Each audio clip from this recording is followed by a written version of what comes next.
Hello everyone, welcome back to our channel. ഇന്ന് ഞാനൊരു അടിപൊളി ടേസ്റ്റി ആയിട്ടുള്ള ഗാർലിക് ചിക്കൻ്റെ റെസിപ്പിയുമായിട്ടാണ് വന്നിട്ടുള്ളത്. ഇത് ദീദിയുടെ റെസിപ്പിയാണ്. എന്നാൽ പിന്നെ നമുക്ക് റെസിപ്പിയിലേക്ക് കടക്കാം. ആദ്യം തന്നെ ചിക്കനിലേക്ക് ജിഞ്ചർ ഗാർലിക് പേസ്റ്റും സാൾട്ടും ആഡ് ചെയ്ത് നന്നായി മിക്സ് ചെയ്യുക.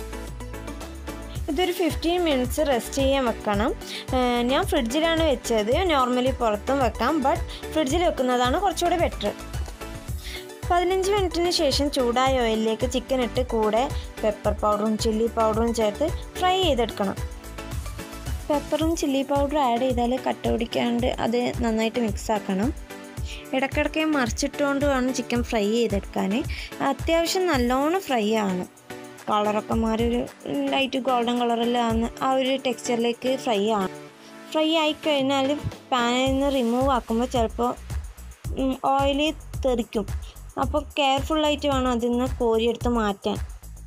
ഈ സെയിം ഓയിലിലേക്ക് തന്നെ ചോപ്പ് ചെയ്ത് വെച്ച ഒനിയൻ ചേർത്ത് ഒന്ന് മിക്സ് ആക്കിയിട്ട് വറ്റൽമുളക് ഒന്ന് കട്ട് ചെയ്തിട്ടിടാം. ഇതിൽ എൻ്റെ അടുത്ത് നിന്ന് മൊത്തടുക്കം വീണമെന്നുണ്ട് വറ്റൽമുളക്. അപ്പോൾ അതൊന്ന് ഞാൻ എടുത്ത് മാറ്റുന്നത് വീഡിയോയിൽ കാണുന്നുണ്ട്. ഡൗട്ട് വരണ്ടെന്ന് വിചാരിച്ച് ഞാൻ എടുത്ത് പറഞ്ഞു. ഇത് നന്നായി വഴറ്റിയെടുക്കണം. വഴറ്റിയെടുത്തതിന് ശേഷം കോരിയെടുത്ത് മാറ്റിയിട്ട് നന്നായി തണുപ്പിക്കാൻ വെക്കണം. അതായത് ചൂടാറാൻ വെക്കണം. നന്നായി ചൂടാറിയതിന് ശേഷം ഒരു കഷ്ണം തക്കാളിയും പിന്നെ ആവശ്യത്തിന് വെള്ളവും ചേർത്തിട്ട് നന്നായി ബ്ലെൻഡ് ചെയ്തെടുക്കണം. ഇത് മാറ്റി വെച്ചിട്ട് നേരത്തെ യൂസ് ചെയ്ത അതേ ഓയിലിലേക്ക് നേരത്തെ ഉള്ളിയും വറ്റൽമുളകൊക്കെ വഴറ്റിയ സെയിം ഓയിലിലേക്ക് കുറച്ച് വെളുത്തുള്ളി ഇട്ട് നല്ലോണം വഴറ്റിയെടുക്കണം.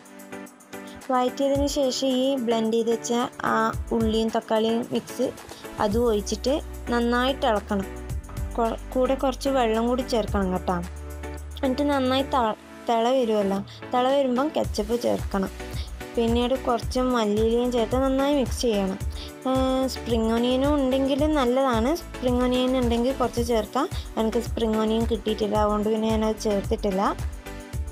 ഞാനിതിലേക്ക് കുറച്ച് ഓയിൽ ആഡ് ചെയ്യുന്നുണ്ട്.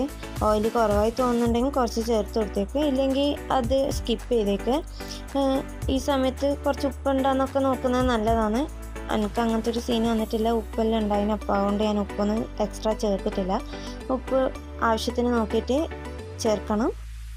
നന്നായി എല്ലാം കൂടി മിക്സാക്കിയതിന് ശേഷം നമ്മൾ നേരത്തെ ഫ്രൈ ചെയ്ത് വെച്ച ചിക്കൻ ഉണ്ടല്ലോ അത് ചേർത്ത് കൊടുക്കുക. എന്നിട്ട് നന്നായി മിക്സ് ചെയ്ത് വെച്ചിട്ടാകുമ്പോൾ കുറച്ച് ടൈം മൂടി വെക്കണം. ഇത് കുറച്ച് വറ്റി വരുന്ന സമയത്ത് ഒന്ന് സ്പീഡ് കുറച്ചിട്ട് ചില്ലി ഫ്ലേക്സ് ആഡ് ചെയ്ത് കൊടുക്കുക. നമ്മുടെ എരിവിനനുസരിച്ചിട്ട് ചില്ലി ഫ്ലേക്സ് ആഡ് ചെയ്യുക.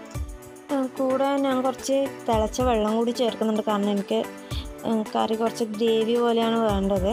അതുകൊണ്ട് ഞാൻ കുറച്ച് എക്സ്ട്രാ വെള്ളം ചേർക്കുന്നുണ്ട്. തിളച്ച വെള്ളമാണ് ചേർക്കുന്നത്, കാരണം ഇതായിക്കൊണ്ടിരിക്കുന്നില്ല. അപ്പോൾ അതുകൊണ്ട് ഞാൻ തിളച്ച വെള്ളം ചേർത്തത്. ഒന്നുകൂടെ മൂടി വെച്ച് വേവിച്ചെടുക്കാം നമുക്കിത്. ഈ ഒരു കൺസിസ്റ്റൻസി നമുക്ക് എടുക്കാം, അല്ല കുറച്ചും കൂടെ കുറുക്കി എടുക്കണം എന്നുണ്ടെങ്കിൽ അങ്ങനെ എടുക്കാം. നേരത്തെ ഞാൻ പറഞ്ഞല്ലോ എനിക്ക് കുറച്ച് ഗ്രേവി പോലെയുണ്ട്, അപ്പോൾ അതുകൊണ്ട് ഞാൻ ഇങ്ങനെ എടുത്ത്, വേണമെങ്കിൽ കുറച്ചും കൂടി കുറുകിയിട്ട് എടുത്താൽ മതി. അപ്പോൾ നമ്മുടെ കറിയോടെ റെഡി ആയിട്ടുണ്ട്. എല്ലാവരും ട്രൈ ചെയ്ത് ഫീഡ്ബാക്ക് അറിയിക്കുക. വീഡിയോ ഇഷ്ടമായ ലൈക്ക് ചെയ്യുക. സബ്സ്ക്രൈബ് ചെയ്തിട്ടില്ലെങ്കിൽ സബ്സ്ക്രൈബ് ചെയ്യുക. ഫ്രണ്ട്സിനും ഫാമിലിക്കും വീഡിയോ ഷെയർ ചെയ്യുക. അപ്പോൾ അടുത്ത വീഡിയോ ആയിട്ട് വരുന്നവരെ ബൈ ബൈ.